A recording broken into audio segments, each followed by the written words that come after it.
Здравейте! Нямам търпение да ви покажа какво има в този кашон.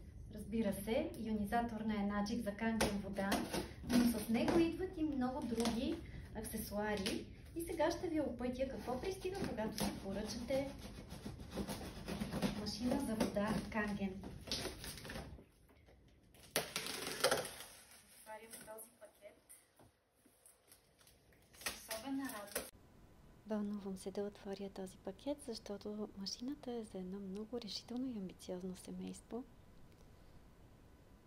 Да видим какво са сложили енаджик вътре. Първото нещо е океохранителната добавка, която напоследък изпращат като подарък към всяка машина.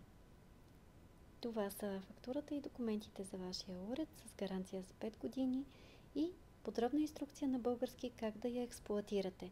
Прочетете я внимателно и спазвайте инструкциите, защото така ще имате дълъг живот на своята машина. Уред е опакован в два кашона, един бял от фабриката и един транспортен кафяв. Моля ви, запазете и двата заедно с стиропорите. Те ще са ви необходими за опаковане на уреда, когато го изпращате след година или две за дълбоко почистване в оторизиран сервиз. Така ще успеете да го съхраните по време на транспортирането. Попитайте за инструкциите за този сервиз вашия спонсор, той ще ви ги изпрати по имейл. Ето това е белия фабричен кашон и в него е машината. Какво имаме вътре? Първото е редуктор, пръстени, с които свързваме батерията или смесителя с маркучите. С маркуча, който е за входящата вода. Няма нужда да викате майстор, за да монтирате своя ионизатор. Това е pH тестер. Носете го в чантата си, в джоба си и го показвайте на своите приятели, колеги и роднини, като накапете няколко капки във водата, която пият и им покажете каква могат да пият. Ние предлагаме лилава канген вода.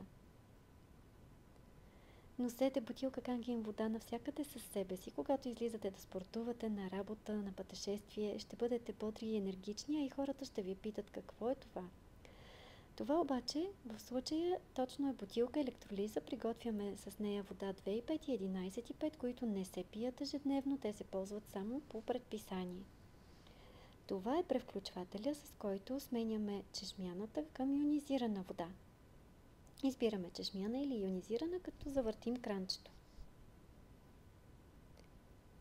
Целият монтаж завършва с един маркуч за отпадната вода, който има чучур.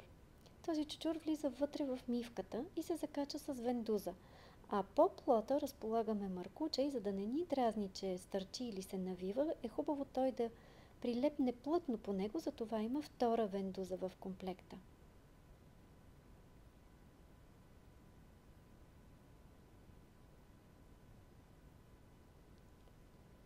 Разполагате с 6 прахчета за 6 почиствания, ще ви стигне за 6 месеца за този апарат. Ако се налага заради вървовита вода да почиствате уреда по-често, правете го на 10-15 дни, за да имате качествена вода. Това е лакмус тестер за урината. Може да тествате своята урина преди да пиете канген вода и след като сте пили известно време. По-рано показах и тапичката, която замества филтъра в процеса на почистване. А сега да извадя бижуто канген извор. Не е тежък апарата, но се хлъзгат найлоните. Той е преносим, може да го монтирате на вилата, в караваната, в някоя хотелска стая, където пътувате. Ето го нашето бижу. За монтажа е необходим контакт.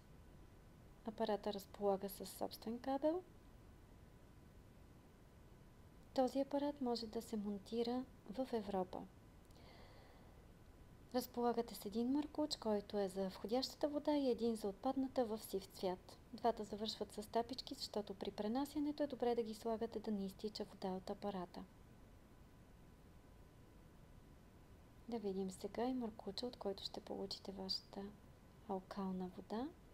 Той е опакован с маншон, който също е добре да запазите, когато го транспортирате, да не се дере екрана или маркуча.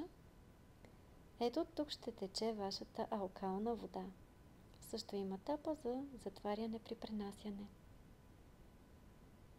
Честито! Това е вашето изворче за 5 вида вода, която може да използвате за пиене, готвене, почистване на храната преди да я сготвите или консумирате сурова. За вашите домашни любимци и още нещо специално за вас. Това е номера на вашата машина, щампован отзад. Ползвайте го, когато изпращате уреда за дълбоко почистване, въвежда се на формуляра и това отличава вашата машина и я свързва с вашето име. Честито на семейството, което ще ползва Локон и вода Канген.